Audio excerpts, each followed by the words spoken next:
So we do have an agenda. We'll try to go through it quickly as we can. Hope everyone had a good month. So the first thing on the agenda is the partial class closure. Okay. So my feeling about that is I think we've done very well as far as COVID cases compared to a lot of other schools. This has really been our first wave where we've had a, close some class, send some kids, put them on quarantine. So there are like procedures in place where kids get work. I don't know that they're optimal, but we're definitely doing our best. Mina, did you want to add to that? You had a lot of information. Yeah. One COVID case being reported honestly creates about, I would say, 11 to 12 hours worth of just contact information back and forth, which is to the COVID situation room, which is what it is called. So basically, I just want everyone to understand the process, because sometimes getting information out to families isn't coming from us. It's coming from the lack of information that we're given to be able to provide accurate information. Winnie, is that you typing? Yes. Sorry, let me go on. All right, thank you.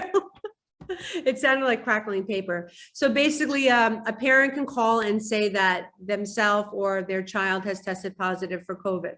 We then call that case into what is called the situation room.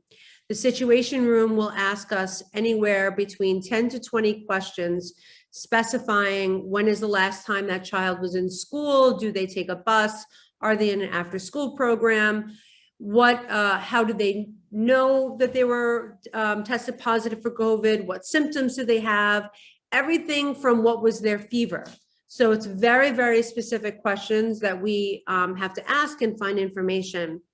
After that, we ask the parents to then send us confirmation of a positive case report, lab report. Once we have that lab report, which sometimes does take several hours to get, we have that lab report. We then send it to the Department of Education with a case number. Once they evaluate the case number and they evaluate the report given, we are then given an Excel sheet, which is our close contact sheet. The close contact sheet begins from the last day the child was in school. So we have to then backtrack and figure out what rooms that child was in, what classes they had, where were they seated for lunch, what teachers were they near, and they give us certain parameters. How many minutes within 6 feet, how many minutes within 3 feet. Once we finally give them that information, they send us about 4 letters to send out. One is to the school community. One is to students who are specifically on the close contact list. One would be to teachers who would possibly be on the close contact list. And we are asked to hold off on sending those letters until they receive confirmation of the close contact list, which is each individual family being called. Once we get an okay to send those letters out, we send those letters out to families, one being school-wide and one being close contact-wise. Close contact-wise being you were in close contact to a child who tested positive in this class. Once we get all that information out, each family is then contacted and asked about the vaccination status of their child. If they are fully vaccinated, meaning by the guidelines in terms of when their first dose and second dose was in, being considered fully vaccinated, and they are not showing any symptoms, they do not have to quarantine. If a child is unvaccinated, they must quarantine, and they are given 2 ways to quarantine, one for a full 10 days and one for 7 days. On the 5th day, they can go without any, if they do not have any symptoms and get tested.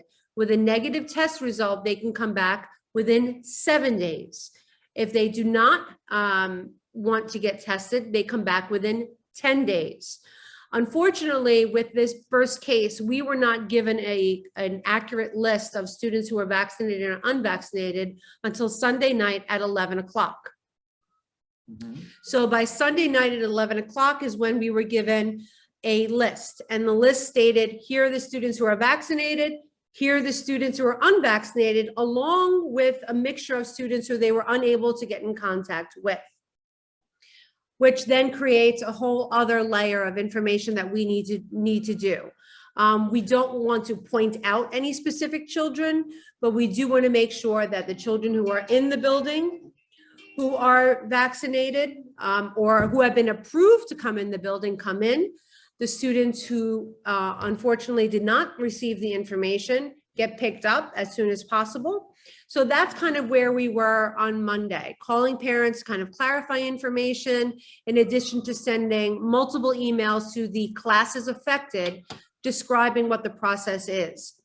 If an entire class is quarantined, meaning every member of that class is quarantined, and it is a full classroom closure, synchronous instruction happens. That means live instruction for every period happens for that fully closed class. If it is a partial closure, even if it is 1, 2, 5, 11 students who must remain home, a partial closure is asynchronous instruction being posted by the teacher with feedback from the teacher, and the teacher may be available during office hours to give additional assistance to children who need it or who ask for it. And a teacher has been, or the teachers have been notified to make a link available. So thankfully, this is since September, our first few cases that we've had to deal with, and to be able to kind of give this information out to families on a timely manner. But I did just want to make sure that everybody understood the layers of information that must be given in determining a partial closure or a full closure. I did receive several emails from families that were very upset, granted, saying that they felt that because their child is not vaccinated, that they did feel that it was unfair, and that child for the week wasn't receiving adequate instruction, which is completely understandable with the frustration any families may be feeling. So in terms of trying to tighten up our response level of how we're responding to families, that's something that we spoke about today, how we give teachers information accurately, how we keep families up to date and accurate. It's just, especially if something happens on a Friday, the situation room, COVID room is closed on the weekend. So reporting a case on Friday and being able to get accurate information for Monday is a very challenging situation, but we were able to kind of get through. What we've done now is to create lists of children who are vaccinated or not, that we will hold privately, so that if this is happening again, we can predict who would be home and who would be able to come in. Now, if a child is vaccinated and is experiencing some symptoms, any COVID symptoms, cold, cough, fever, they still must quarantine. So just because they're vaccinated doesn't mean that they're in school. If they are feeling or have any type of COVID symptoms and are unable to pass that health screening, they are required to stay home and receive asynchronous instruction. I just wanted to kind of open that up to see if anybody had any questions or concerns or feedback in terms of things that we could do better. And hopefully, knock on wood, that this doesn't, happen again in the near future, but most likely it will. So just trying to be able to be extremely transparent on what happened from Friday to today, and how we were trying to support the families. Okay, thank you. That was very detailed. That's something I definitely could not have pulled off. So I appreciate How do you remember all that? Now that I'm in the same screen as Mina, it's making me look bad. I did much better when I had my own little screen. All right. So, listen, there's a lot of protocols and we follow them all. And, I could see the frustration as well from some families. Unfortunately, situations like this, I just like to say it's not our decision, when it comes to stuff like that. If we do it wrong, we're going to have a lot of problems. So I think any school that doesn't follow exactly what they're supposed to do is really making a mistake. So that was that. I'm sure, like Mina said, there'll be many, many more cases like this. Hopefully not. Yeah, but realistically, I hope we're in like the 7th or 8th inning of this pandemic. And, I think a guy named Scott Gottlieb, a doctor who's always on cable news, seemed to think that January or February should be winding down.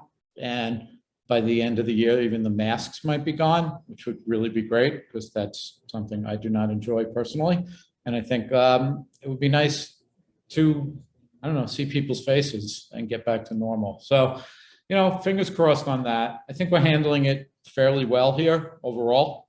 I think most of the kids are really good with that stuff. So I don't hear a lot of complaining about that. Mostly the complaining I hear comes from me. So, what are you going to do? So, all right. So that's that. The next thing on the agenda is online monitoring. Okay. So we've had several situations around mostly Discord. Okay. Which I'm sure all of you know what it is, or many of you know what it is. It's this, website or app or whatever it is that kids are on. It's their version of, Facebook or Instagram. Apparently they love it. You could make many different types of IDs. You could be anonymous. There's all these things that I don't really know what all the advantages are, but almost every problem we have that occurs online with kids is occurring on Discord. Now, I'm sure there are good things about Discord. A lot of the kids use it to socialize and stuff. And I'm sure most of it is harmless, but not all of it. We were trying to figure out how to communicate with the parents about how to, have an idea what your kids are doing online, who they're talking to. We've had situations where kids play video games for 5 or 6 hours and then say really horrible words like the N-word, and they don't even really know it's wrong because it's so common among the gaming community to say shocking and terrible things. And their kids talking to each other and really with pretty serious issues and problems, and they're only getting advice from other 12 and 13-year-olds, not the healthiest thing in the world. So my feeling is what I was a little concerned about, and this is why I thought it's a good topic to bring to you guys, is writing a letter to parents to talk about the nuts and bolts of monitoring their kids' online usage. Like, how do you get the codes and spot checks and all of that? And I guess that's okay. I think I don't do it for my own kids. They're on TikTok and all that, and I don't monitor their online usage. What I'm a little concerned about is I think a lot of the kids are very savvy, and they'll be able, if they want, to get around the parents and go to other sites and other places where they can have conversations.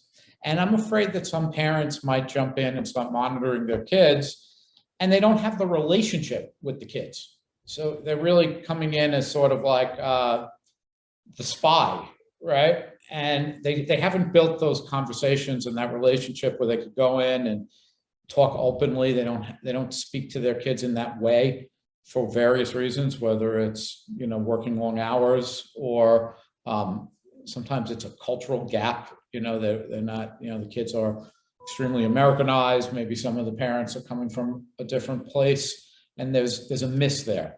So I wanted to know how we could go about maybe advising the parents that there are possible dangers online. You really do want to have an idea what your kids are doing a little bit, who they're talking to, and maybe the nature of some of the conversations. But you want to do it in a way that's enhancing your relationship with your kids, not leading them to distrust you and go around you.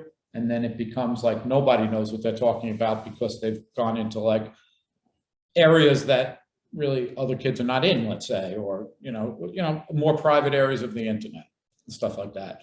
Any thoughts, any ideas how we might communicate that to the school community? Or maybe you disagree with what I'm saying, or you have other thoughts. I could just want to add on before anyone jumps in is the majority of any type of behavioral issue that we have had, Mr. File and I, within all 3 academies, have had to mediate, work with families about, or talk to children about, have involved online conversations after school using the Discord app. So some of the things that we're talking about is saying mean words to one another, encouraging arguments or escalating arguments, saying inappropriate and cruel things. Those are the things that aren't happening in class. They're not happening in school. It's happening online at home after school, that then screenshots are sent to us and then we're dealing with them. Is that pretty much accurate? And also, just to give sort of an example, some of it like builds on itself. So let's say a kid says, hey, I want to go by certain pronouns, but I don't want my parents to know because they're not accepting people, right? So then you have a whole group of other kids weighing in on that, how horrible the parents are. It sort of becomes a big snowball effect. And it may be that the parents were never even given a chance to be accepting people. Like it could be a lot of assumptions. And obviously, kids have an image of their parents and the parents might be able to make adjustments, right? So like, listen, as adults, there's certain things that by law and by what's right, we will keep to ourselves that a kid might say. Other things we will share with parents. But there's a lot of stuff going on those Discord chats that they're about really heavy things. And then you see how the kids are handling it, and it's sort of scary. Like if that was your kid, you'd say, oh my God, my kid has some issues or there's stuff going on, and the advice they're getting, a pretty radical, wild advice from a bunch of 12-year-olds. So like having an idea what is going on online. I mean, optimally, parents should know their kids well, okay? And in many cases they do. I think most of the parents who would be on the school leadership team, probably you do know your kids pretty well. But a lot of the parents don't know their kids that well. And the kids will say, I don't talk to my parents about any of these things, right? They do need an outlet. And in some cases, they don't want to talk to the school like us because they think you talk to the school, everything's going to blow up and become a big problem. And then they're going to tell our parents. So somehow we want to communicate. You should really have an idea what your kids are doing online. But, I think that's not the beginning and end of it, because then you're really like a spot checker, almost like a spy. Okay. It's more about having that relationship where your kids might be able to accept the fact that you care about them and you want to know what they're doing. And you're able to also know the difference between kids using bad language, which junior high kids do, and kids maybe saying things that are really wildly inappropriate or dangerous. And I think all of that is stuff we want to get out there. Any thoughts on how we could do that beyond an email, maybe a Zoom, a seminar? I don't know. What do you think, Ms. Sini? I'm just thinking obviously the relationship between the parents and the student is very important, and having that relationship with your child and understanding what they're doing online. But as you mentioned, there's kind of no way around it without a parent being a spy. So obviously bringing awareness for the parents for sure, and maybe a Zoom or something that makes them understand what they're actually doing on this website. And then on this other side, on the other end, students, I feel like students need a workshop on what these words actually mean. I feel like in today media, kids are so just disconnected and they don't understand how hurtful words can be, especially when they're the ones saying these words. They're just saying it. I mean, I see it in the building sometimes too. It's like, how could you say these things? But they don't mean it. They don't understand how deep the words cut other people. So I feel like maybe a workshop for the students to understand how important these words are and how hurtful they are, and basically helping students to connect with their emotions more and understand that these things that they're saying could affect people in the long run, and to just be nice and to be kind.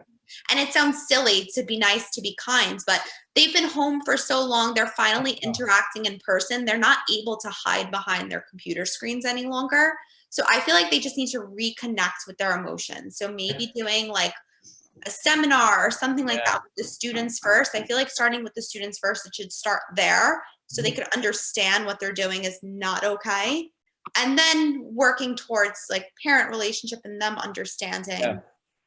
That's what a- the kids are doing, because maybe we could fix that before getting into, like you said, the parents being a spy and making sure Yeah. they're not saying something. No, I think that's a great point. Totally great point. I mean, I go into the classes and do Respect for All where we talk about some of that stuff, but it does seem like it's not, it's an ongoing problem. You know, some of the things that I got you in a second, Vito, I see your hand is up. I just noticed the little thing. Some of the things that we see on Discord, it's eye-opening. Okay. And it makes you say, wow.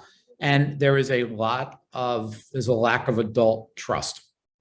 And it would be great if we could work on that and really just improve that, because ultimately, you know, it's sort of scary because they're out there and, you know, some of the kids interact with people who are not in our school. You know, one kid was interacting with a group of adults from Texas for months and months and months on end, playing video games and hearing things like the N-word every day, 20, 30 times until, you know, he barely knew that it was a bad word.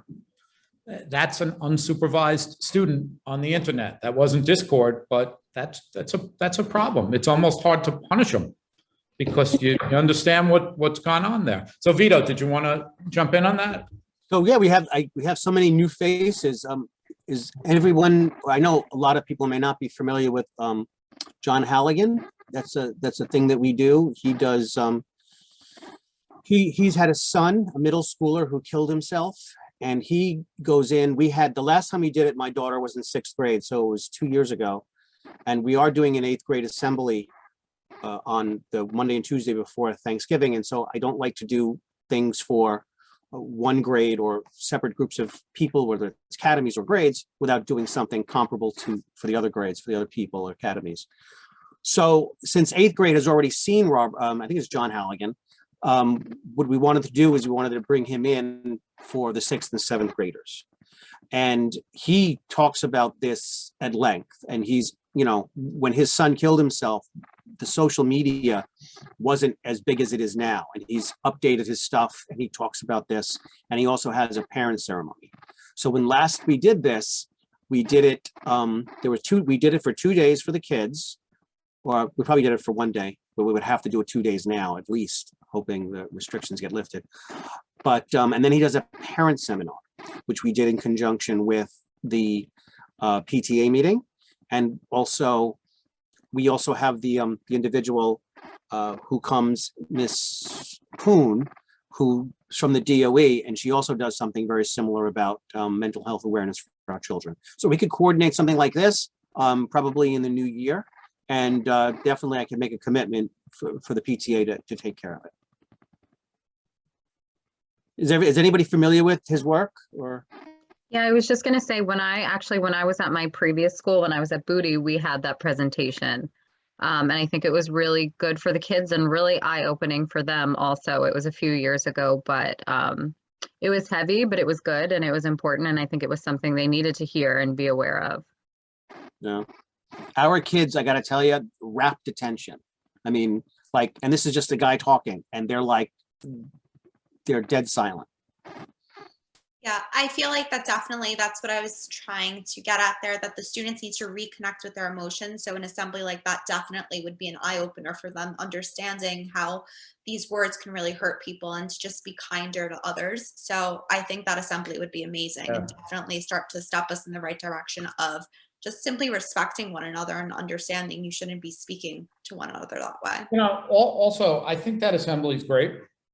I think it does have an impact, but I think the internet has changed since, you know, this came out too. And I think there's also a lot of us versus them going on with the kids.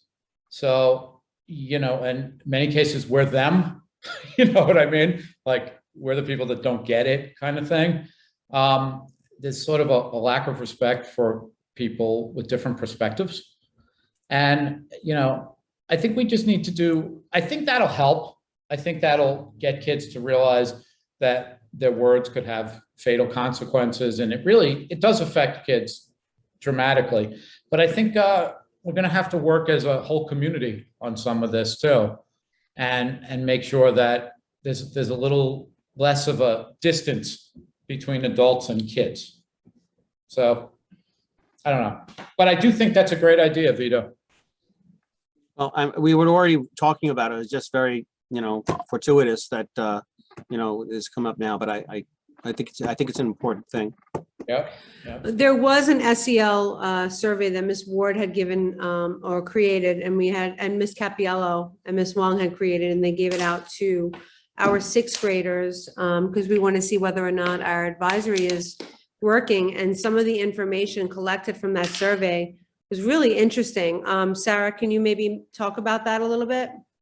Yeah, sure. So the questions that the kids were given, it was actually came from the advisory program that we're implementing this year. So the survey came from them. It was one of their resources. And the questions that it was asking the kids is really just the school climate and how they feel in the school building. So whether or not they feel respected by their peers, by their teachers, how comfortable they feel in the building. And when we were looking at some of like the kind of preliminary results of what the sixth graders were saying, a lot of them were saying that they feel respected and accepted by their teachers. But the percentage was much smaller for those who felt that they were accepted and respected by their peers. So we're noticing in the sixth grade, there is a connection with adults. They do feel like comfortable with a lot of adults in the building, but they don't necessarily feel comfortable with their classmates, which is what we're hoping to fix or, help with advisory, but not all of the sixth graders are part of the pilot program for advisory. So we do want to find ways to incorporate SEL in the whole school so that people feel more connected. Right. And it's actually every academy prep. It's what we're beginning to talk about is that the students, interacting with one another and speaking to one another in a productive way is challenging for them right now. And I know our sixth graders, again, the last time they were in full school was fourth grade. So they're missing one whole year and a half of being able to socialize, problem solve. So coming into the sixth grade now, and for anyone who teaches sixth grade who's here can say, this, and I don't want to just minimalize it by saying immaturity. It's not really that. It's not being able to communicate and become a partner and a community within your class and collaborate with one another. They're still seeing each other behind a keyboard rather than being able to communicate with each other face to face. So that is something, and I think that survey does say that the class teacher is trying to create a sense of community and making sure that there's a sense of fairness and equity within the room, but within each other, they're having a very challenging time right now. So that's the part that we need to work on is the teachers are noticing and stopping things before they occur and making sure students are talking to each other nicely with the teacher there. But once the teacher is removed, that's when those situations are happening. Yeah, and so, there seems to be a real gap in kids' ability to communicate with each other and to sort of problem solve without us. So, we're trying to encourage the kids to ask for advice as opposed to having us resolve stuff. That's the move that I've been talking a lot with, the guidance people, social worker, give the kids advice and see how it works out. Have them look at us as a resource, as instead of like the end, okay, he hit me. Now I'm telling on him. It's very babyish. It's very elementary school, understandably occurring because of the gap, but something we definitely need to work on. So that's it. So if you have any thoughts, if you guys have any ideas, if you don't, some of you may not even be monitoring your kids online. Like I said, I don't do it myself personally with my kids, which I know that, I've been told I'm crazy and stuff, but what I really try to do, can I steal this for a second? Yeah. I just want to get centered on. I do try to communicate with my kids every single day, and I know who their friends are, and I know what their classes are, and I know what their concerns are, as much as they're willing to tell me, but I try to not blow things out of proportion. I think it's things that make kids more willing to talk to you so they don't lose control of things. And, I know you never want to tell parents how to raise their kids, but we're starting to see that, I guess, some of that lack of communication becoming an issue. And instead of communicating with us or with their parents, they're communicating online, sometimes with classmates who are still only 12 years old, and sometimes with people like in gaming communities who could be 50 years old and not too bright. So there are, online and social media and gaming, it's stuff that we all need to pay attention to. Like I said, my kids are on TikTok and all this, and sometimes they'll send me something as a joke, and I'm thinking, this isn't something I knew they were watching. You know what I mean? I didn't know that they were up to these sophisticated, inappropriate jokes. But that's how you learn. My thing is I could have monitored them, or I'm glad they felt comfortable enough to show me, and then it gave me a hint in that way. So just something that we want to work on. I love the idea of bringing it to the kids first, and then bringing it maybe to the families, and then maybe the kids and the families together. We can have like a forum where different people could voice opinions, where kids might feel safety in numbers, and they might be willing to speak out a little bit with adults there. So that's something to think about. I turn to you guys as parents here. Just let me know. I want The to, next, go ahead. excuse me, I want Yeah. to know if it's possible for the school have a workshop for the parents to raise their awareness of the dangers of the monitoring their kids online and phones device, because I think a lot of parents, they don't monitor. I think it's culture difference. Some parents don't monitor their kids online or internet goes online or anything. But me, I monitor my kids. I need to know what they are doing online. So maybe we can have a workshop for parents to raise their awareness of the dangers of the kids go to, like you say, what's the app we call? Discord. Discord? Yes, maybe we can.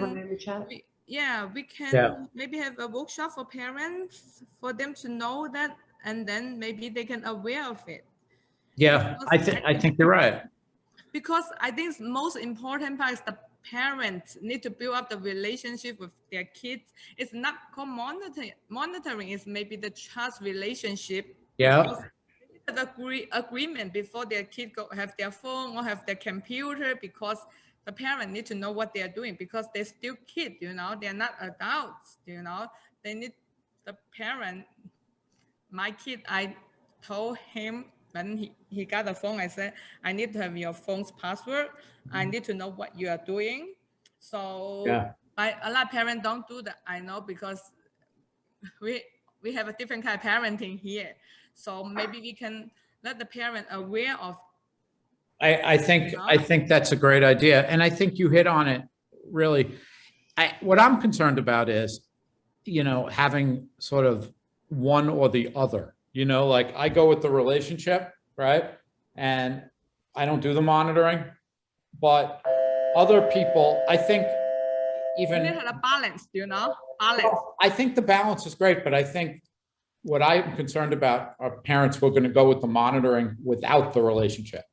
Because I think what that'll lead to is kids resenting it and going around it, and then hiding, and then there'll be no communication, and then the kids will be sneaky, and then they'll find websites the parents don't know about and different ways to communicate. That's my fear, sending out a letter that scares parents into doing the monitoring, but not taking the time to have those discussions and that daily interaction with your child, that I think really they complement each other. So that's my feeling. Because I think teenagers very different. I can see the difference. My older son is in 7th grade. I can see the difference between he was in elementary school and teenager.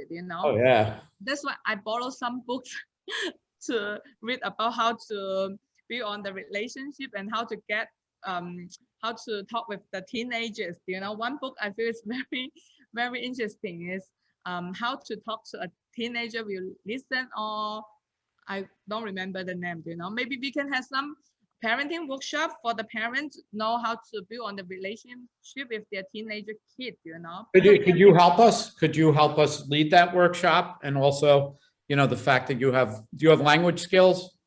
I don't want to assume, but I think you might. Um, I I read that book during summer. It talk about how can we talk to our teenager kids because they are very different. You cannot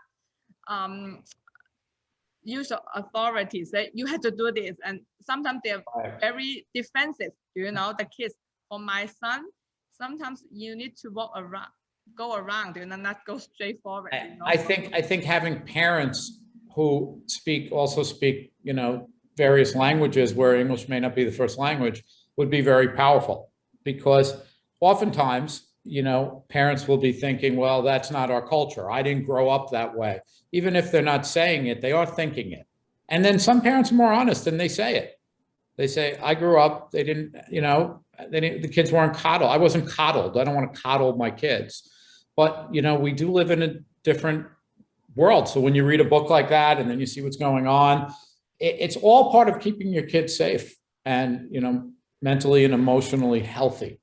Okay. They really do work together. So, I know you're like never going to participate again, but we want to recruit you for this workshop, Tracy. if I can, I will.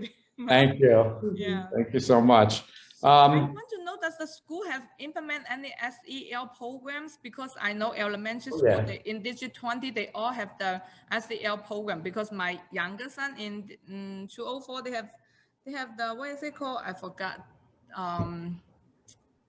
They have, what is the program called? I forgot. They have a SEL program in the school implement, help them to monitor and build on their relationship with their peers and how to control their emotions.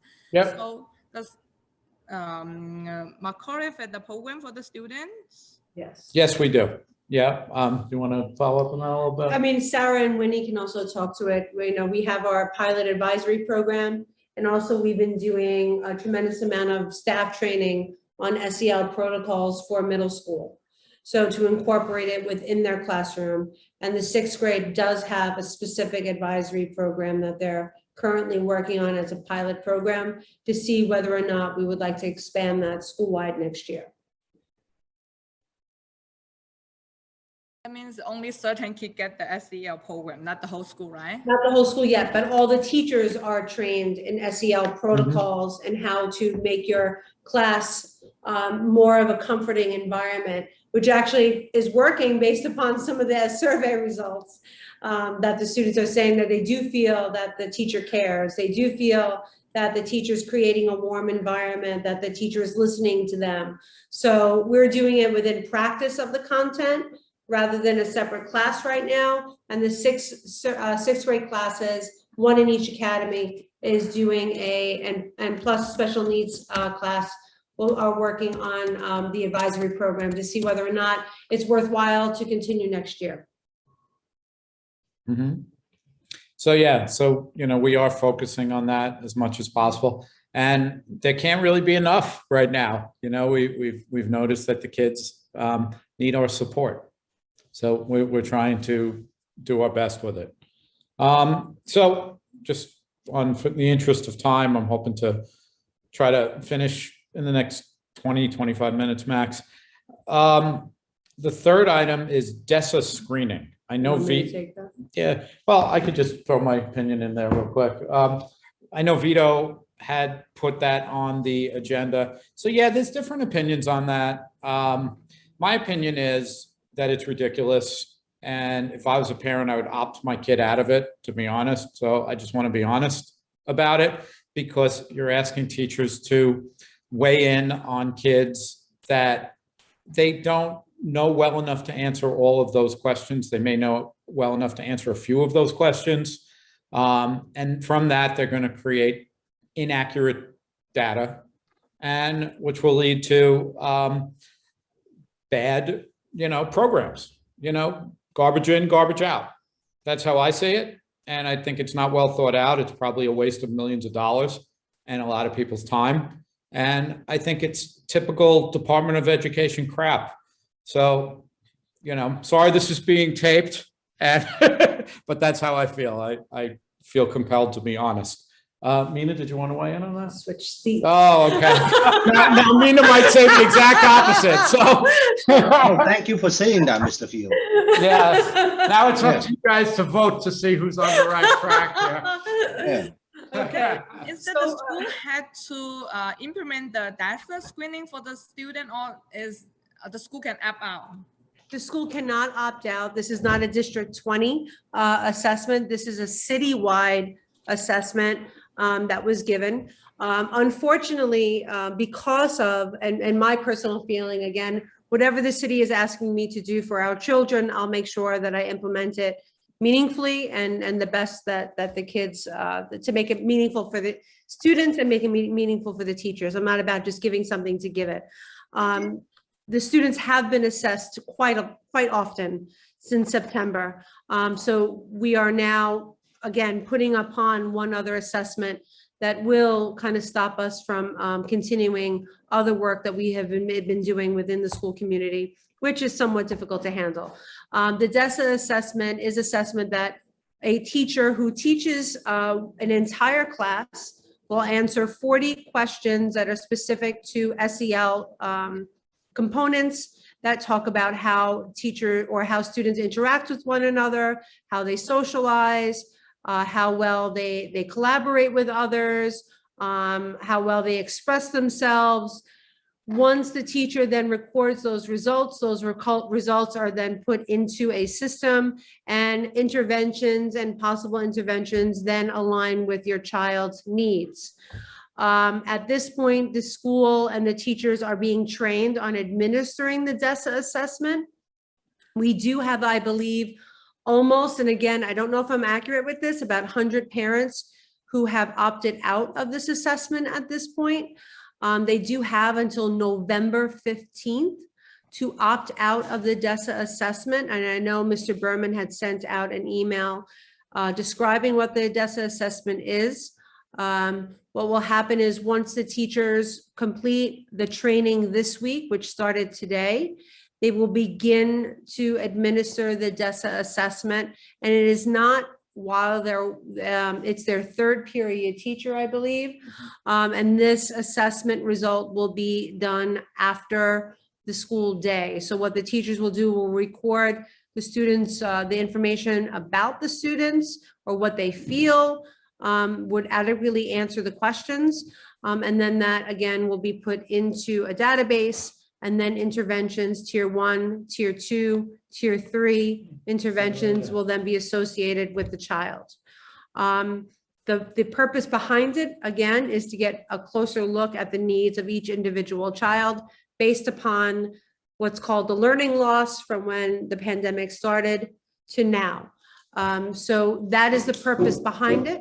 That is, the assessment will be given as we are mandated to give it. The teachers have been trained on it. We do have 3 SEL leads who are actually here with us, Ms. Capiella, Ms. Wong, and Ms. Ward, who's actually not here at the moment, who are being trained on how to administer this assessment. Ms. Ward, who is our SEL lead, is the one who is training the teachers, and we're going to try to make the best out of it. I would never want anything to be given that's a waste of time for the teachers and or the students. So we will look at it in terms of what useful information we can utilize and what resources we can take and be able to incorporate within the school. So Jeff, I don't think it's so meaningless. We Yeah. may get something good out of it. Vito, break the tie. Break the tie. So, thank you, Nina. You know, you're a team player, right? Because you're a DOE employee, you're doing what the city says you have to do. And that's, you know, that's what you have to do. And I respect that really more than you know, because I've done some things that I didn't agree with in my career because I had to do it. I will also share with you that it's very difficult when you're put in a position of responsibility, trying to advocate for different things. You know, you go down rabbit holes trying to figure out, like, what do you recommend to your parent constituents? And that's my position as a CEC member, as a PTA member. You know, when I first looked at it, I said, okay, so they're going to answer some questions about Morgan. I mean, Yes, my kids are on TikTok. My kids do this. My kids watch all sorts of crazy stuff like Squid Game, and I'm worried about my kids putting their junk on the internet. I mean, to me, a DESA screening, answering some questions is not going to really have legs 5 years from now with that, oh, Morgan was sad, when she was an 8th grader. I didn't really see Mhm, the problem with it on a personal level. But then I hear from parents who were very upset, mhm. who have questions about, where is this information going to go? Why are these teachers doing this? How do I know? What if a teacher doesn't like my child? What authority do they have? Or, training somebody to do a DESA assessment or any kind of assessment of a psychological nature. Everybody got training. I got trained in the police department how to do it. I mean, would you trust me to do a DESA assessment if I've only known you for 3 months? And then my child in one class may be acting differently than my child does in real life, and it may not really be accurate. And these are all stuff that parents Absolutely. told me. Right. No, absolutely, which is why I'm thankful that they were given options for families who do not want this assessment to happen. So it's just getting that information out once again to families on how to make sure that if they are uncomfortable with this assessment, to opt out of it. And just making sure that it is not something that will penalize the child. We'll make sure that we get that information. The teacher who will be performing that assessment will have that information and not record any information at all. I mean, the only thing, where the CEC, I have a resolution I sent out. Did everybody get it? The resolution the CEC is going to do this evening, I believe, is going to be recommending, we have some asks. May I share my screen real quickly? Sure. Yes, I believe you're a co-host. You should be able to do that. I gotta find the right Hey, thing. Winnie. Winnie's like a master. Are you reading that? Are you copying that? I can see it. It's a little Yeah. small, but I can see it.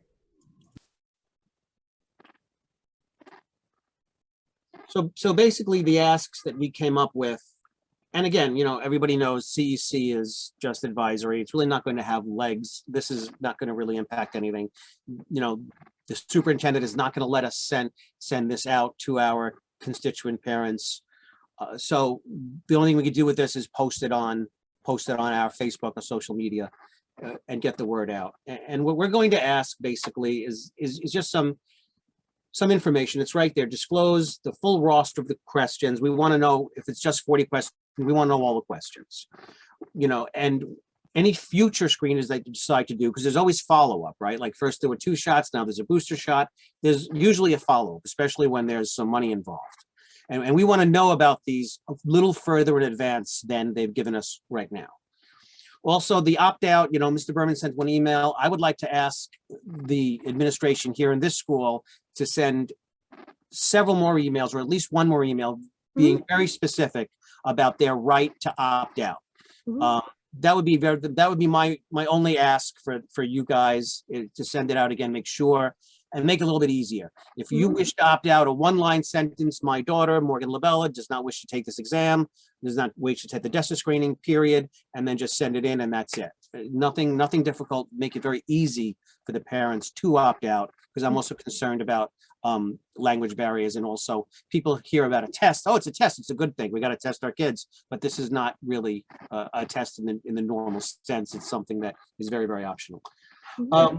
Also, the results should be access to the parents. No one said, well, you're going to have all of these interventions. What intervention? Are you going to send my daughter to a psychologist? Are you going to send my daughter to the hospital? What are you going to do with my daughter? You hear this, what's going to happen? The parents should have the first call should be to parents. If there's any kind of an intervention necessary, the first call I would hope would be to the parents, but it really certainly hasn't been made clear to these parents that is what we would do, or what you should. And also removing the child's DESA, that should be a no-brainer. And also reduce the number of questions on future screeners, because I understand that teachers have gotten some procession money out of this, that they made an agreement. So I don't know if that is more. I'm going to unshare. Our teachers will not be receiving procession. We're doing it No during the school concession day. for this. Yeah. Didn't they offer procession or We're no? not doing that. They're doing it during their end of the day activities. All right, I would have been in favor of it for the teachers. Yeah, I understand that. I understand that. Joking, I'm joking. I'm side, I understand Vito's point of view and Mina's point of view. I just think it's a waste of time. I think it's going to be garbage in and garbage out. You're going to get inaccurate information, which will lead to inaccurate interventions. And we could do so much better than this sort of mass nonsense. But anyway, I think we've all had our say. If anyone wants to. Yeah, I'd like to hear from some of the parents, actually, to be honest. Also for middle school, do you know, because the teacher, they teach by subject, they only see them 1 period per day. How can they know how they're doing? Do you know? I read those 40 questions because I did that's a screening for my student, I don't know, because sometimes I don't know how to answer this question, I just put the, I just pick one is fair, I don't know how to answer those questions, So yeah, I think it's waste time, because the teacher, they just teach 1 period. For elementary school, we stay with the kid for whole day, maybe we know a little better for that kid. From middle school, they only teach 1 period. That's it. I don't think the teacher know that kid that well, Especially since we're in early November. Yeah. This isn't May or anything. It's just, listen, I think I said what I said. I don't know if I could be any more clear in my opinion. Well, our original plan when the DESA screening was proposed a couple of months ago was just to train our advisory teachers who do have an advisory program. Is a smaller, again, 15 students to a class. It's a different setting. It's not a classroom setting. It's about opening up and talking about your emotions. So we felt that having the advisory teachers then do the DESA assessment on those students, we would be able to really get some accurate information and supports. However, looking into the program more and again, waiting for UFT approval, we did procrastinate and wait until we had the opportunity to say, no, we are opting out of this assessment, or this is something that we must do. So based upon the UFT's reaction, we are told now that this is something that we must do. So we were waiting, honestly, to the very last moment to decide whether or not we wanted to move forward.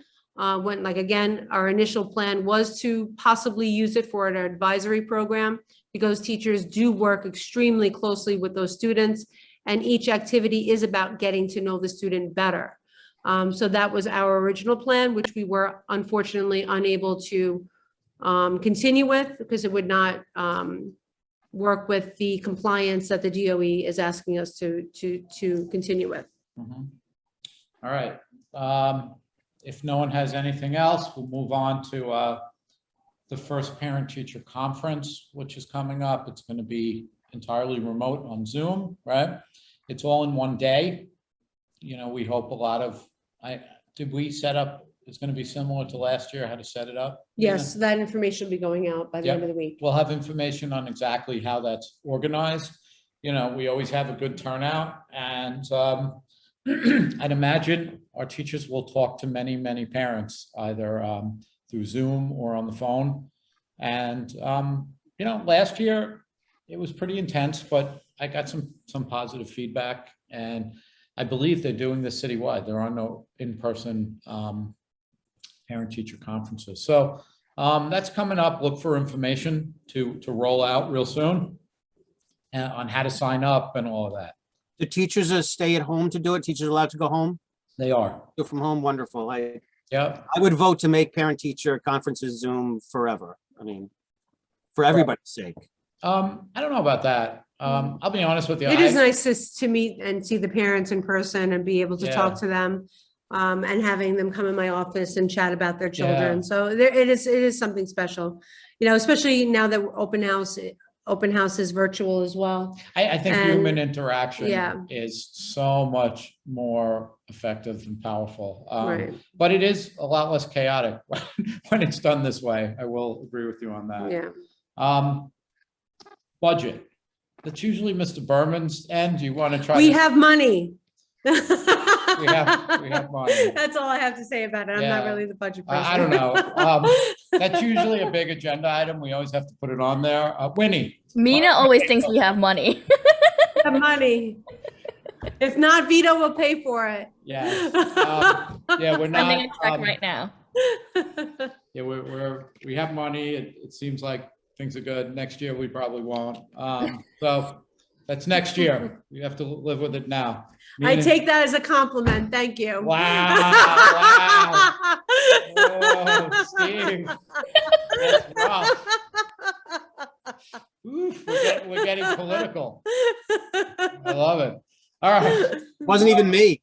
Well, yes, it wasn't Vito. It's good. So, all right, NIA update. I could get Hederman if he's around. John, if you want to run to Mina's office and give us an NIA update, that'd be good. If not, I'll try to do it.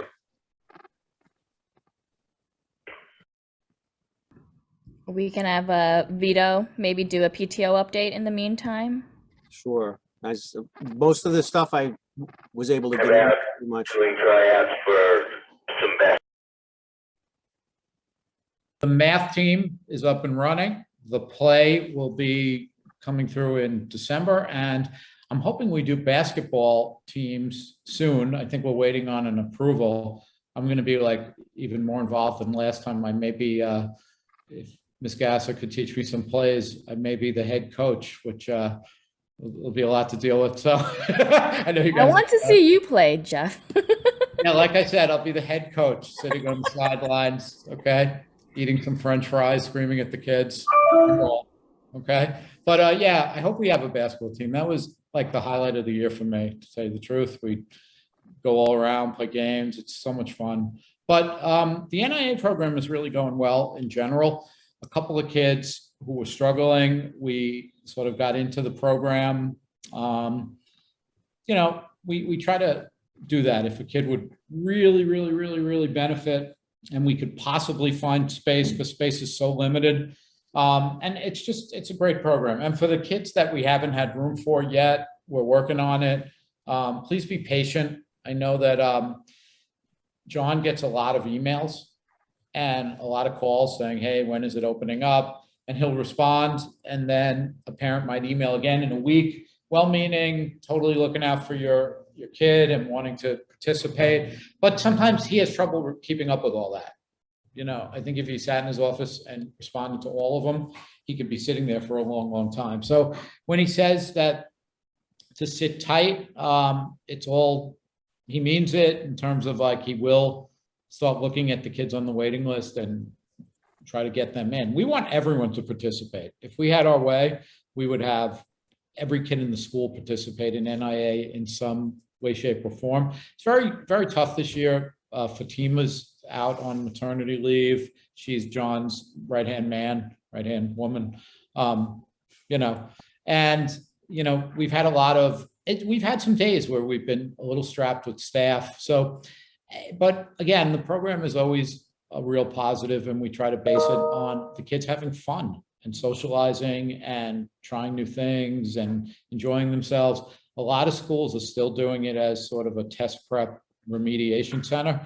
And I think that's a shame, especially now. So I'm a big NIA person. I work for the program and I like it. And I think all the teachers that participate like it. And we hope to get more people involved.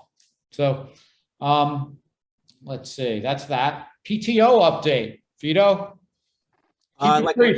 Yeah, well, sure. I think I got most of my stuff in. We have an assembly the Monday and Tuesday before Thanksgiving. It's a request that Ms. Wedlock came to us and we approved it. Ms. Siddiqui approved it, and so we're happy to fund it. Anything that you guys want, please talk to your supervisor, do your research, make sure it's a good fit, and then come to us, and we would love to do as much as possible. As far as the PTO budget versus the school budget, I'm sure most people know that the school budget, you have to give any unused money back on June 30th. And that's a horrible thing. And I give Mr. sure that he spends and he gets whatever stuff he has to. And, you know, promise you, not every has that skill. And so it's a good thing that he does. Yeah, I want to second that. I know that Mr. Berman's like a budget wizard. He's Yes. always been good with it. He spends the money right. He pays attention, and then we get a lot of stuff. We do. Also, I don't know, because I hear some principals are horrible with that. They overspend, they run out of money, they get in trouble, they don't spend enough. We do a really good job with that. So that's hats off to Mr. Berman, and Mr. Dickey likes to spend money, Mina Biden. That was for you, Steve. So, That's good. That's great. Thank you for being a sport, Mina. No worries. Okay. We need to take whatever we can get, because the piper's going to come calling sooner or later. So that's my political contribution. We do had, maybe it just, I know we did make a few changes that I don't know parents are aware of in terms of lunches and supervision. oh yeah, That I think will be important for everybody Positive, to kind of know. The way that the lunches were running previously for each academy was there were 3 classes that were on the in classrooms eating, and then there were a number of classrooms in the auditorium having lunch, and then a few classrooms in the cafeteria having lunch. Over the last 2.5 weeks, we've been trying to slowly change the way students are sitting in certain areas to make sure that they're still socially distanced, to minimize the amount of classroom lunches that were occurring for several reasons. Having enough supervision to watch the students in the classroom, and also having the people who are working in the lunchroom have to bring up 80 to 100 pound bags of lunch up 4 to 5 flights, 3 periods, was absolutely ridiculous. So we were trying to work out the best way possible for safety reasons, applying with COVID regulations, and as well as helping out our lunch crew to be able to help them. So we have figured out a way to get students all in the auditorium, as well as utilizing the cafeteria in a different way to be able to get the students in there safely, and to be able to make sure that we are mandated, and that we are mandating that we are following the COVID regulations for lunch.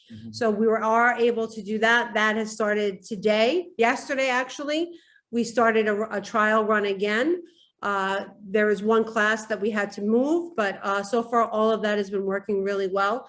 We also have an ENL program that has started today after school. In December, we will be starting a general education after school program for students who are a year or so behind in their reading and math instruction. So that will be starting in December, and that will be 2 groups, 4 days a week, 2 days for one group and 2 days for another group. So the assessment team, we have several teams of teachers that are working. I'm working with the assessment team. We are using the iReady data in addition to the classroom data to see if it correlates, to be able to create 2 groups, one group that is 1 year on level and 1 year below, and one group that is 2 or more years below. So we can get consistent quality after school assistance from now until the end of the school year. So that will be beginning, I believe, first week in December and go through April. Great. Will you be able to give an iReady assessment in June to see if there's any There will be progress? 3 iReady assessments. One, I believe, will be January, February, and then the last one will be in June. And would you be able to share that data anonymously? I could share it by grade. I could share it by grade now, how people are doing. I wouldn't. No, I mean, the children that are in the 2 groups, before the intervention, during the intervention. Oh, after the absolutely. Anonymously. That's wonderful. That would be great. Yeah, absolutely. We have, like I said, we have an assessment team of teachers who are working. One part of the team are teacher trainers, and they're training the staff on how to assess these students using technology quickly and how to analyze that data. And then we have another group on the assessment team that is taking school-wide data and making it more manageable for teachers to utilize right away. yeah. Are we good with that? I'm gonna actually run. I have to head to the, Running? Oh. no, quite the opposite. Okay. It was great seeing everybody. I think we're almost done, but if there's just a few more things, I'm gonna put Mina in charge. It's just Q&A if anyone has any questions. Lead the way, Wendy. Okay, Mina, I have a question, right? Why I Since like now Biden? that- I don't know. No, I'm just joking. Go ahead. Go ahead. I apologize. Now, I have a question. Now that we're talking about lunches, right? Why does my child and her couple of friends say that the school lunch is terrible? Is there any truth to that? Well, I think, has it always been, a 4-star meal? No. Okay. I do think this will help with the preparation of lunch, that it's only in 2 locations now. So they'll be able to offer more hot lunch varieties, because right now what's happening is, again, each bag of lunch is about 100 pounds. So they're doing more sandwiches really quickly. They're trying to do lunch that's easily transportable, that when they're moving it up the stairs, it's not spilling. So I can understand that it may not be as desirable as most students would want. So I'm hoping that that will improve now that they're only in 2 locations. Cafeteria, auditorium. Lunch is only going up 1 flight of stairs instead of 5 flights great. of stairs. Okay. I mean, I pack her own lunch, but she's just relaying messages from her friends. Right. Right. And again, now that it's in 2 locations, I do definitely see that it will be an improvement. Okay, great. Are there any other questions, concerns? Yes, I have some question. Just now, Miss Sticky, can you hear me? Yes. Yes, Miss Sticky said about one of the SEL class we are doing for 6th grade. It sounds very interesting that the methods you are using, you said, they can really open the relations for. It sounds very successful to me, and as thinking of this coming the SSA, what's the assessment? My opinion, think that's kind of thing should be for like a preschool, that teacher sometimes, preschool teachers sometimes try to assess how a child behave, like emotionally, if Right. Sharing or something. But for middle school, it's really hard because they are teenager, they are changing their swing mood. Like Yes. for one class, they may say, oh, the teacher like me. The other one they may think, oh, the teacher hate me. So they don't respond and they are really temporary thinking or temporary because their mood or their development. So I think I agree with that is very kind of ridiculous and it's not proper. And for the Miss Sticky said the method, it works for some part of the school, some classes. So I think if that's successful for some classes, or those are still also about the same age, maybe for special ed, but if the teacher has this certain training, extra training, or extra experiences to work successfully, maybe they should use that for, you said just now about the workshop for the the internet use. Definitely. Yes, if that, yeah. Actually, for that, frankly, I just found this semester for that thing too. I was shocked. And then later for a period, I was spying. But then later, I lost interest to spy because I did make some talk with my kids, because I found some language either by my child or about someone sent to him, and then he tried to respond maybe cool or maybe use some language from some TV series, and it just sounds very shock. So the way I talk once, I said, some language maybe you saw on series TVs, funny TVs, but not shouldn't use writing. Or it's like temporary joking, but if you put on the internet, and also you might have consequences later, right? I did say, like, I sometimes treat him, because I have a bigger one, so I did treat her like a bigger. I said, you know, when you later you were in school or in outside school, you might apply for a job, Yes. or you might apply for a college. Like they say, hey, you know, the teacher won't say bad about, but maybe some kids say, oh, he said that, you know, he did that thing. So that's I said, be careful what you said, and also they might affect others, or might affect yourself. So, but you know, and then later I know something, but I try to not, you know, maybe he think I sell too much or something. So I thought if the school can intervene, and some teachers, more experienced teachers, can can, you know, not just target them, say, hey, that's bad language, or something, but they kind of give some maybe well-developed, more formal workshop, or not formal, I mean, something like developed by the teachers, or use some way to work with the special ed, you know, those social SEL method, maybe work.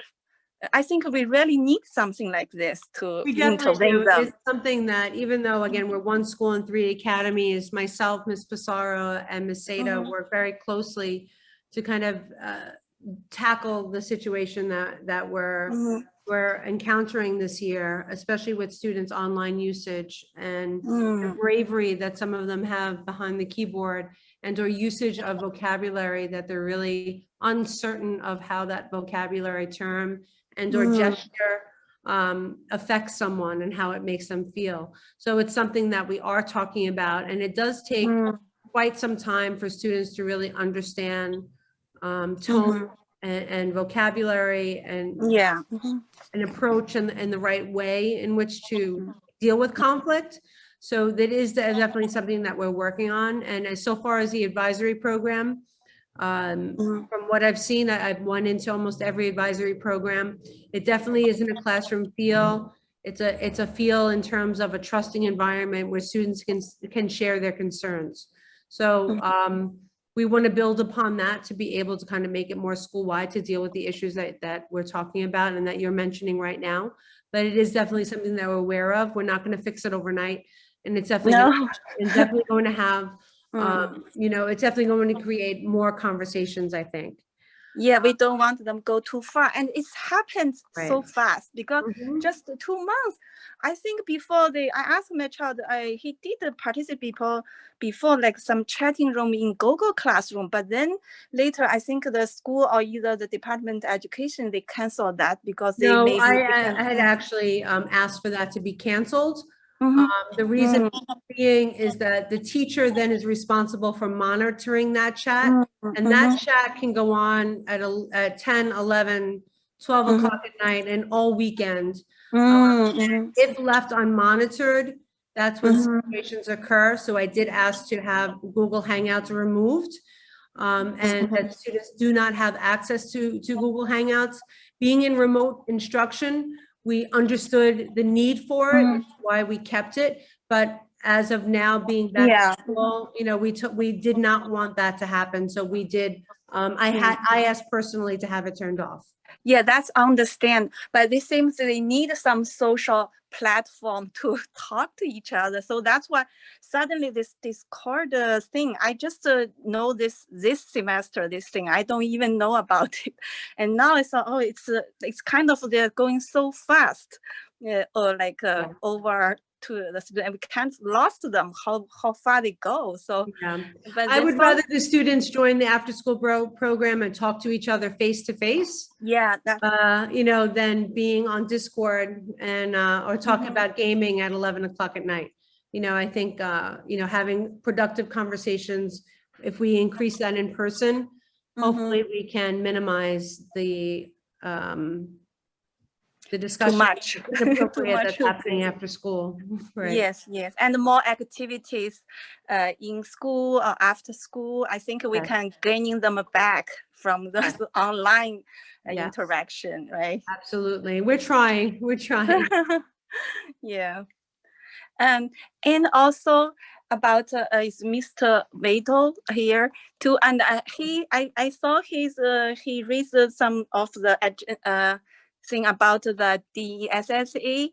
One of the question he hopes to we could tell parents, or the DOE can tell parents, give parents the choices to opt in or cancel later or join late something, but we don't know what they are, they could do it or not. If the school can ask the DOE, or the school can know if they can have these choices. Like some parents said, some parents have the opinion already they want to opt out even before our school gave this letter out, because they know from other schools. They said we really don't want to, and some even asked me how to translate that I want to opt out, that some Asian parents.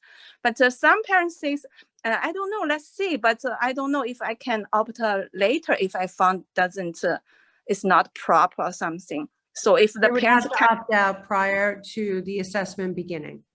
So, okay, that's a confirmed answer, right? Mhm. Okay, I see. Yeah. Once But the teachers are beginning, they're beginning. So, they would Mhm. have to opt out prior to. So I'll make sure that Mr. Berman, as per Vito's request, and he was going to do this anyway, was to send more of a detailed letter. If he's unable to do so, I'll do it this evening or early tomorrow morning. Okay. Yeah, that's would be helpful. Thank Yeah, you. make sure that goes out. Mhm.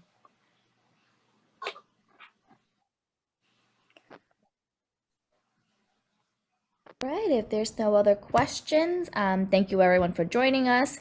And I will send out the minutes in a couple of days. Thank you guys. Have a great night.